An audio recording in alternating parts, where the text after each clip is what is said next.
Today we're going to be taking a look at colonial society, British North America from the 17th century to the 18th century. We want to examine early colonial society, analyze the social structure of the colonies, and then understand the changes between early colonial society and 18th century society. So to begin, we need to understand the origins of colonialism in British North America. Keep in mind that if you went to England in the 1600s, 15, 1600s, uh, you're not talking about a great European power. You're not even talking about the second largest power or even the third largest power. In fact, for the British, you really have to go more like to the fourth or fifth. The major players in Europe at this time were actually the Spanish Empire, the French, and the Dutch were growing in influence as well. So with Spain, basically what you had here was their connection, through marriage, had made them one of the largest, landholders in terms of territory in Europe, with the Habsburgs basically occupying thrones in the Holy Roman Empire, in the Netherlands. Uh, there's a brief period of time when they're going to control the island of Sicily. I mean, they are all over the place.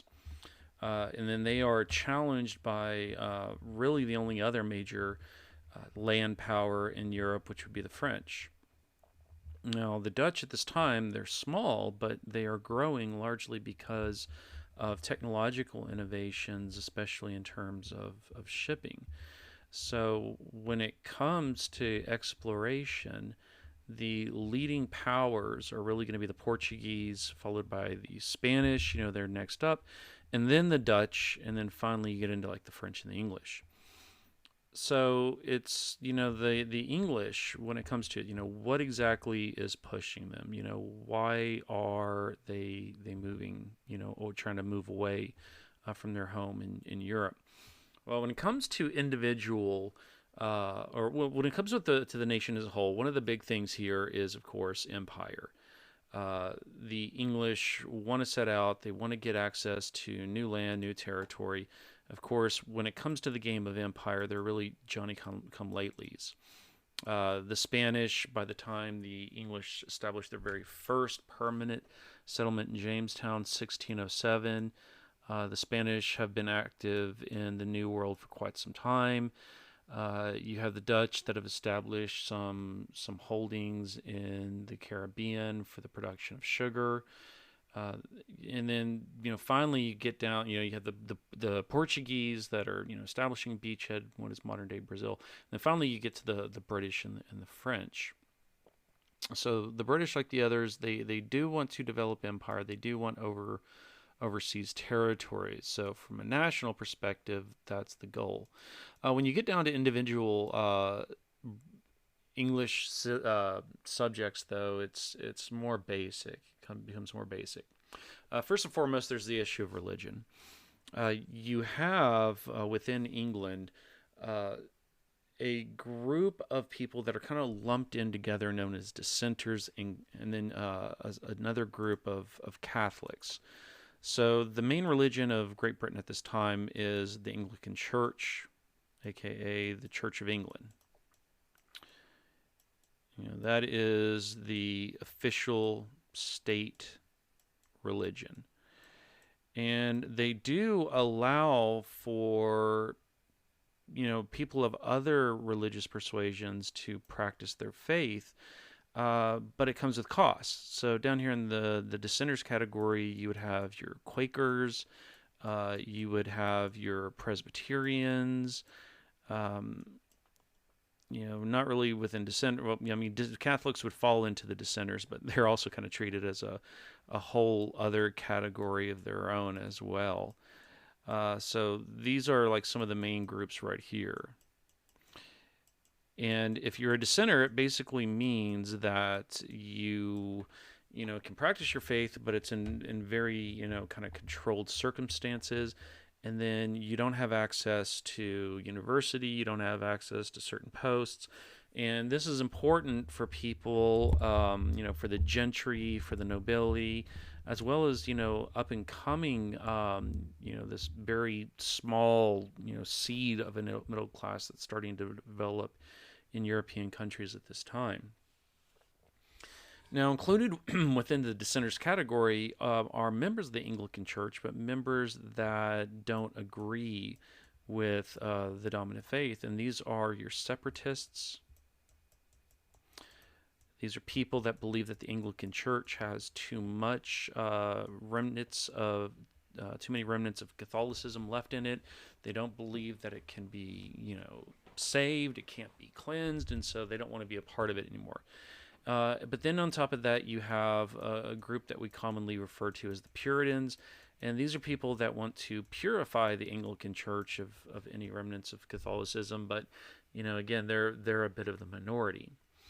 And it's kind of an interesting group that we have here, because there's a leading book out there on this topic known as Albion's Seed, in which the author basically tracks down the origins, the different cultural regions within the United States of America today, traces them back to their roots in Great Britain, not only their cultural roots, but their religious roots, their economic roots. And what he discovered is these folks right here really come from a distinct part of Great Britain. It tends to be usually kind of the southern central area of Great Britain. Usually these are going to be the people that side with the Roundheads during the course of the English Civil War. But on top of that, they tend to be artisans. So skilled workers, people that are kind of carving out a little homestead for themselves. They're not quite landed gentry, they're not quite wealthy, but today they're the beginnings of what we would consider to be a middle class.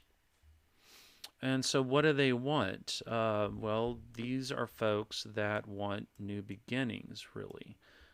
They want to go elsewhere and basically attempt to establish a new society. Now, oftentimes we say that this is a society in which they want to establish the freedom of religion. If you go back to like old textbooks, that's the whole argument that's made. But this is not necessarily the case. They don't want to establish freedom of religion. They want to establish their own freedom to practice their own brand of religion and not have others, intermixing within their community that can mess that up. Now, in addition to that, you have other individuals as well, and these are people that are usually being impacted by the decline of what we call the commons, also known as the enclosure movement. So what's basically happening is in Great Britain, you had this old manorial system where if this is the manor on a noble's estate, then usually the way that it worked is you would have these little areas, these villagers with their houses, maybe a common little, pub, public gathering place somewhere within there.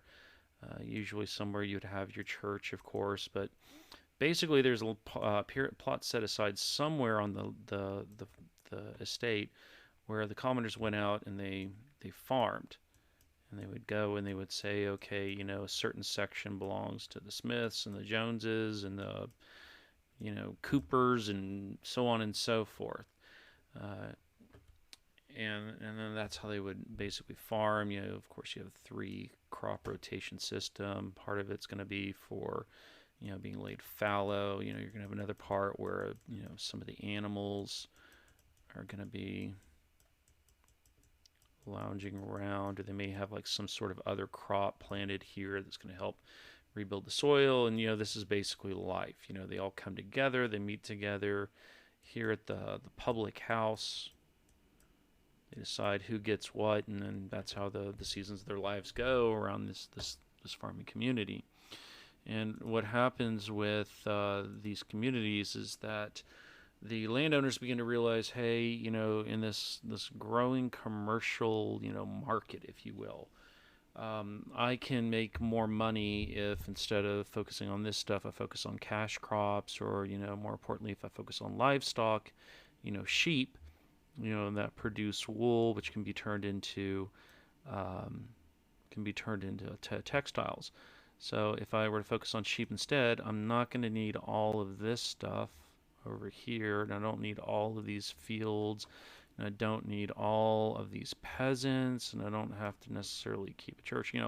Basically, I can slim down. I can just focus on sheep. I can focus on some other, money-making agricultural product. And so what happens during this enclosure movement is that basically all these folks that don't get to stay on the land, they're stuck out in the cold, so they got to migrate to cities where usually they're unemployed. They're viewed as a burden on society, and so it's off to the workhouse for you. So for these folks, there's the opportunity to actually become a landowner. You can sign away a period of your life, 5 to 7 years, become an indentured servant, and then after that period of time, you can, earn yourself your own head right. Plot of land, 50 acres, and usually as part of the indentured contract, the landowner would have to kind of set you up with enough seed and tools and other things to get you started. So these are all the things that are kind of pushing them out, and these are all the things that are pulling them in. So you have land. Keep in mind that the English, they don't recognize that all of this land in the New World is already occupied. To Europeans, occupation means more than just simply what were known as usufruct rights, or the rights to work a land or to have a hunting territory that Native Americans usually practiced. It meant actually putting crops in the ground. It meant putting up fences and other barriers to demarcate, fields and to keep livestock out. It meant developing permanent homes, sedentary lifestyle, and not nomadic and semi-nomadic, territories. So to them, they viewed the land as empty. They had that argument of, hey, this is empty land.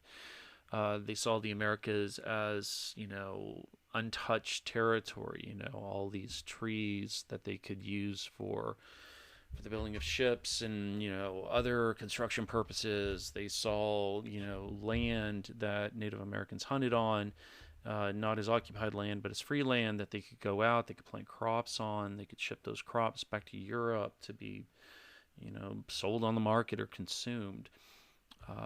They believed that this was an area for opportunity to get wealthy. Keep in mind that Cortez had kind of set the tone here for colonialism when he conquered the Aztec Empire and looted all that gold.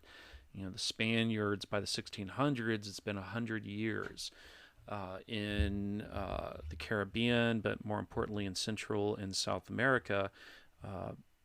Not only looting gold from the Aztec and the Incas and other civilizations, but also establishing a number of different mines that were bringing over so much wealth that it was making the Spaniards incredibly wealthy, and would even end up leading kind of backfiring on them as they flooded the market with too much gold, leading to inflation and other economic problems. So these are all the things pulling the Europeans, and especially the English, to this part of the world. Land, opportunity, new beginnings, being pushed out by poverty, the enclosure movement, and by religious conflict. So in the Americas, within British North America, there are three major regions in which the English are going to settle. So you're going to have up here in the north, New England. You're going to have here, or commonly referred to as the middle colonies, and then down here, your southern colonies. And as a result of the way that people came over, the kind of groupings that they migrated in, they're all going to develop, kind of unique cultures and unique economies. So again, up here in New England, these guys are going to come over as families. They're coming over from that, very specific region of England that I told you about. Usually artisans. They're going to be Puritans. They're going to be pilgrims. So it's going to give a distinct cultural tone to it, which I'll go over here in a second. Now, there is going to be one other cultural area that the English are going to settle, and that's going to be right here in the Caribbean. And I'm not going to go into great lengths about this because most of the focus here is going to be on New England. It's going to be the middle colonies and the southern colonies. But down here in the Caribbean, the main thing that they're going to end up, focusing on is this right here: sugar. Sugar, sugar, sugar. This was the money maker of the British Empire. In fact, down here, there's going to be two teeny tiny little islands that if you drew them, they would be like these little blips on this map. Jamaica and Barbados, they're going to end up producing in the late 1600s more wealth just in sugar than all of this territory up here in these 13 colonies will produce combined. So you're talking about massive plantations. You're going to be talking about slave labor. And usually the owners of these farms, they're not even going to really stick around. They're going to, usually they're going to be the descendants of like wealthy lords that are kind of running low on funds. Their family's on the decline. They go over to these islands, they buy a property, they build a sugar plantation, and then funnel that money back to the homeland, and then they return back home to live in opulent luxury. You'll have those individuals as well as people that just happen to kind of strike it rich, if you will. They're there on the ground floor when the island goes from being a base for privateers or pirates during the 1500s to becoming sugar islands. They'll become incredibly wealthy, and then what are they going to do once the plantation's up and running and they've amassed a fortune? They're going to go home also to Great Britain and live there, in luxury while their overseers take care of the plantations, back in the Americas. But up here, what are we looking at in terms of colonial cultures? Well, if we start up here in New England, this is a part of the Americas that was settled by the Puritans and the Pilgrims. Remember, the Puritans, these are the people that wanted to purify the Church of England. The Pilgrims, these are also the separatists. These are the separatists. They believed there was no church help in restoring or getting rid of Catholicism from the Anglican Church, and wanted to completely separate from it. And when they migrate over, they are going to migrate over in families. And everything is basically going to be organized around two things. One is going to be the family. So this is the little commonwealths, if you will, of New England, where the father is the head of the commonwealth, and then all the family members are members of it, but subject to his will. So the wife is oftentimes referred in their writings as the helpmate of the husband. She's not quite an equal. She's there to kind of, complete him. But again, she is subject to his authority. So family is very important. It's their main source of identity, but so too is church membership. So, we oftentimes look at, say, the Mayflower Compact as an example of the budding, if you will, of American democracy. That's the way it used to be viewed in the kind of high school textbooks. It's not necessarily what it was. If anything, the best way to understand the Mayflower Compact is really more of a social contract than anything else. It was not an attempt to introduce democracy. Instead, these were members of the church coming together and saying, hey, what we're going to do is we're going to form a society. This society is going to have rules. It's going to be led really by the leaders who come from the prominent, ranks, the prominent hierarchy of the church. And we're all going to abide by their decisions. So early on in Puritan and New England society, what you're going to have are really kind of two pillars of the community. One is going to be the church, and the other is going to be the government.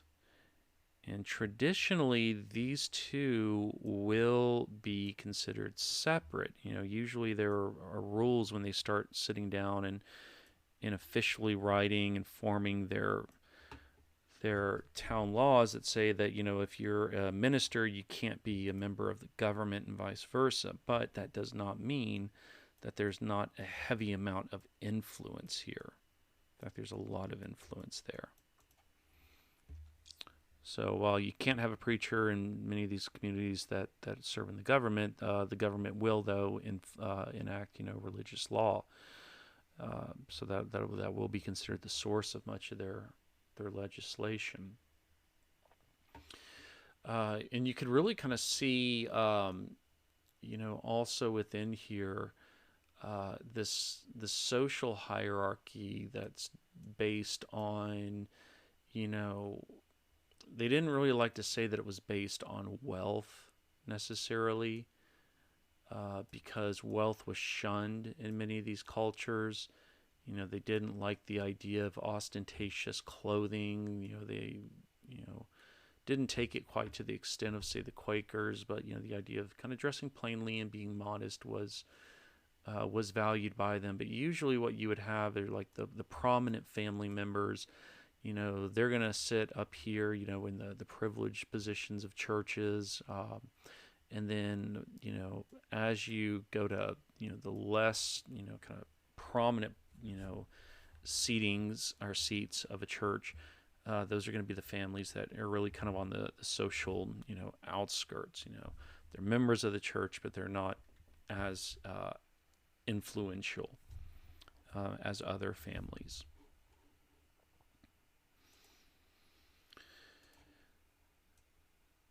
Now, the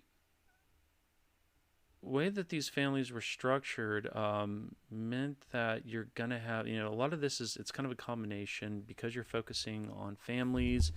Everything's going to be kind of family oriented, but also the environment of New England was not really disposed towards plantation type agriculture that thrives in warmer climates.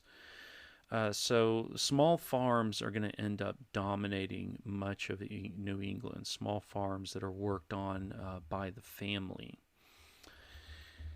So most of the economy of New England is going to come really eventually from shipbuilding, from manning, um, and from manning those ships and basically carting goods between Great Britain and the colonies, as well as from the colonies to the Sugar Islands down here in the south, and to the middle and the southern colonies. So they're going to be basically if you will, the oceanic truck drivers of the Atlantic system. That's what they're really going to emerge as, with some early forms of communal industry.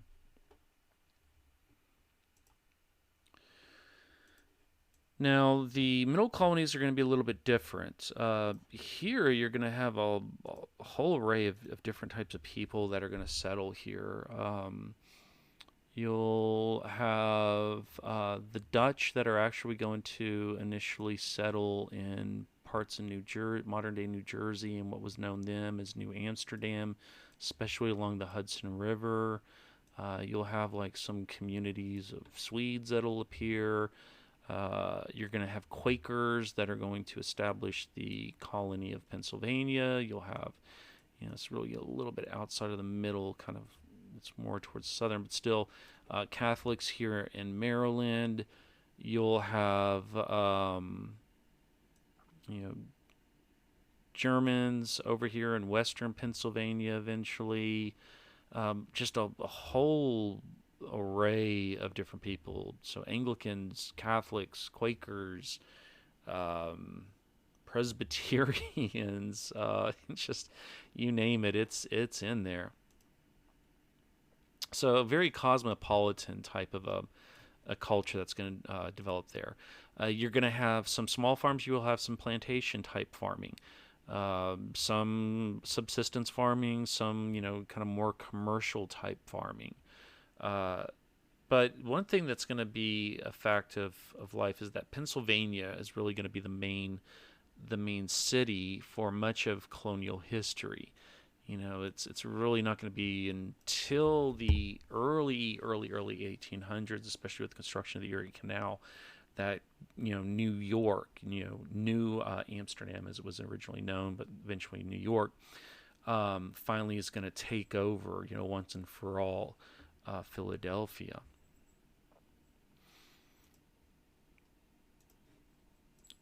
Now down here in the south, this is going to be your other area, which is going to be settled from a different region of Great Britain.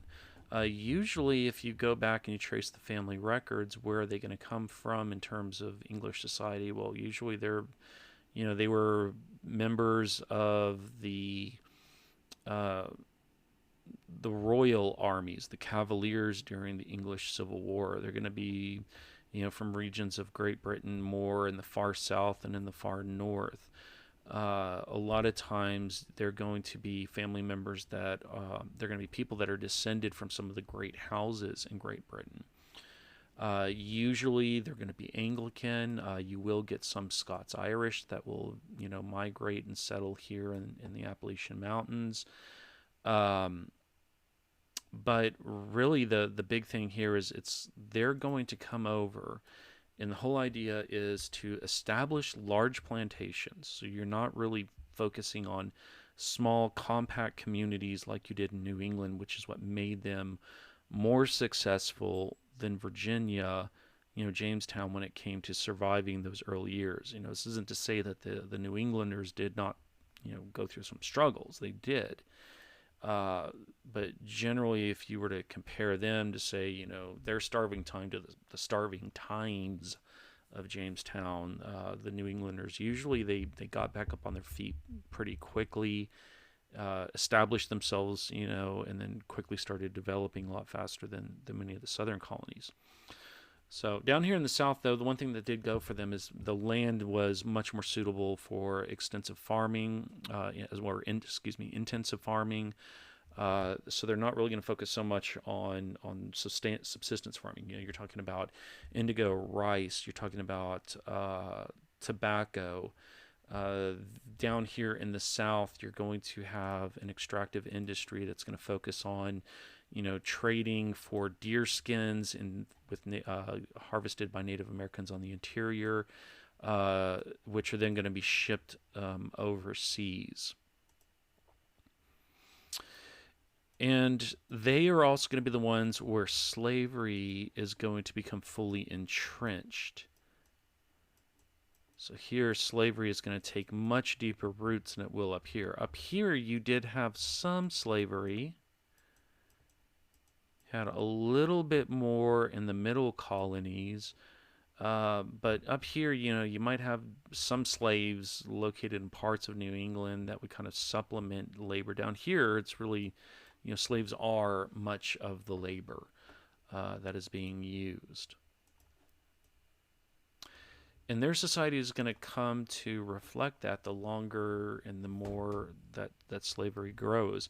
So down in the South, we oftentimes describe the early English colonies as patriarchal, where you have a head of the household, especially of the plantations, that defines himself by his power over other individuals, his authority over people within his homes. Now, this doesn't necessarily mean that it was a very rigid system. One thing that we understand today is that in the American South, even though it was a very patriarchal system, women did have opportunity, largely because of a process known as seasoning. There were a lot of diseases in the southern colonies that took a toll on on colonists. And so usually that first season or so that you arrived there, you had a high chance of dying from disease. And so in the records, usually the women are going to be the ones that outlive the men. And this is going to allow some southern women to be able to, through their little chunks of the estates, start to amass, a little bit of property for themselves. And then, of course, the fact that they are the mother, the surviving, parent, it's going to give them some control over their children, who, especially sons that, inherit this property.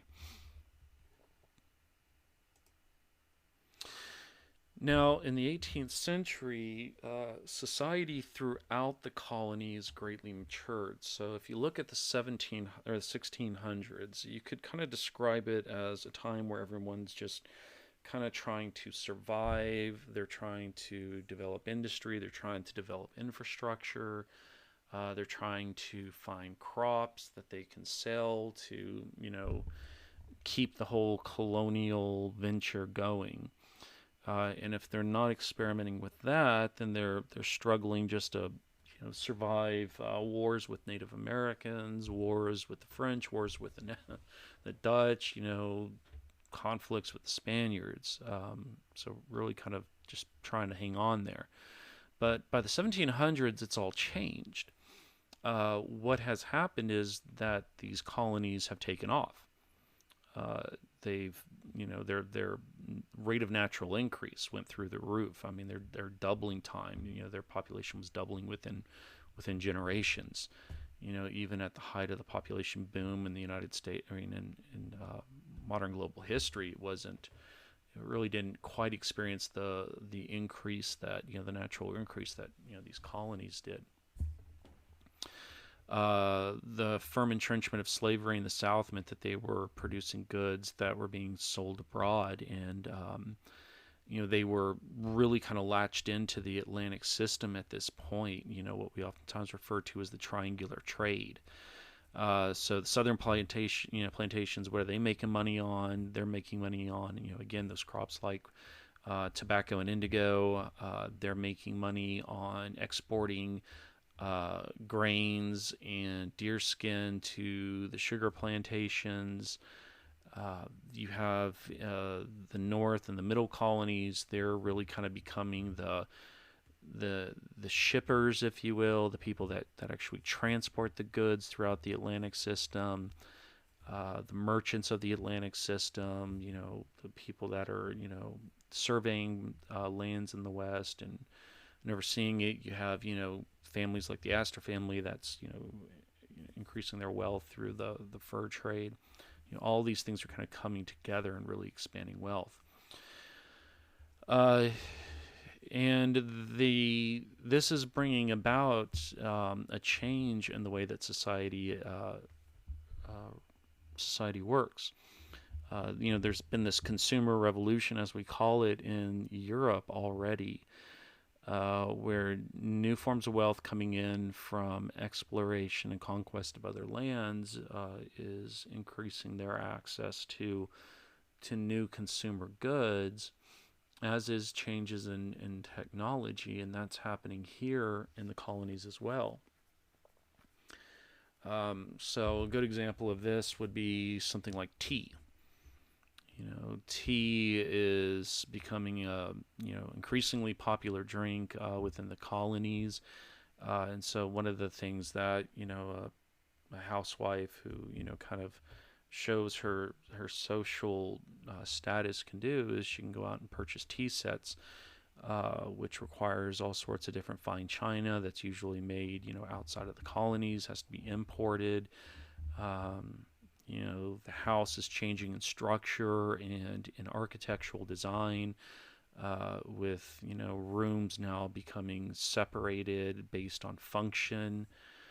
Um, and so the something as basic as dishes used for a tea set can be a part of this kind of social status, if you will. If we go through and we take a look at the different cities, especially the principal cities that are developing in the colonies, we can see them also, becoming more structured and trying to take on the appearance of kind of, European civility, with public spaces dedicated to what they viewed as, kind of civilized activities. So there are a number of, of course, religious organizations throughout Pennsylvania, especially Quaker organizations, since that is, the main colony for Quakers. So, if we just went through and took a look at religious buildings alone, there's a Quaker um, meeting place, St. Peter's Church, number 5. There's another church right there. We can just keep on going through and knocking off church after church after church after church. But you're also going to have scattered throughout the city, these little taverns and coffee houses. So taverns and coffee houses, they become really big places as well. And it had been for quite some time within English society. Taverns had been. But what's happening with taverns? Well, you have taverns like the Old London Pub, located right here, situated right here. They're becoming increasingly identified with a very specific socioeconomic class. Whereas the public house once used to bring together everybody from the village, different classes mingling together. Now you have really kind of the workers in one, the wealthy in another, businessmen in another tavern. In addition to that, kind of the changing items out there, especially in terms of natural produce, are reflected in the growth of coffee houses. So when you take a look at coffee, this is a